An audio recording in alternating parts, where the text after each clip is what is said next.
Nighttime sharpens, heightens each sensation. Martin Smith is to become the third actor in 3 years to haunt the stage of Her Majesty's Theatre in London's Haymarket as the Phantom of the Opera.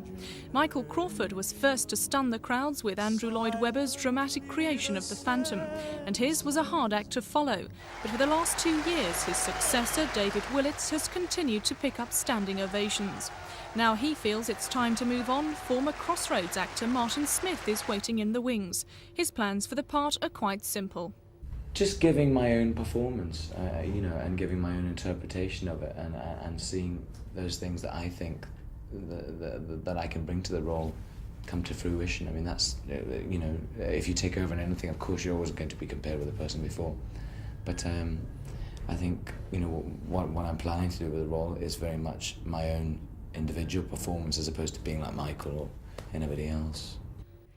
Although Martin has had stage parts in Evita and Les Miserables, he became well known after a year in Crossroads as the motel owner's brother, Mickey Doyle.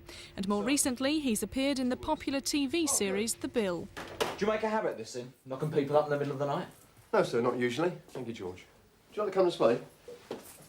But the smell of grease paint slowly drew him back to the stage, and after auditioning for the part of Phantom of the Opera, he's only had 4 weeks to prepare for his performance. Until now, he's been concentrating on his voice and his lines. Today, he was trying out his makeup for the first time and checking on the finer details. Right. What do you do when you get itchy underneath it? You just kind of tap it.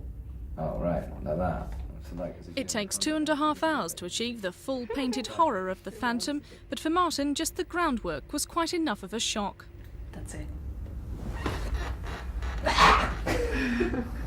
Who's this person? Well, he may be ugly, but he's guaranteed an audience until the end of March 1990. Sharon Doughty for Thames News.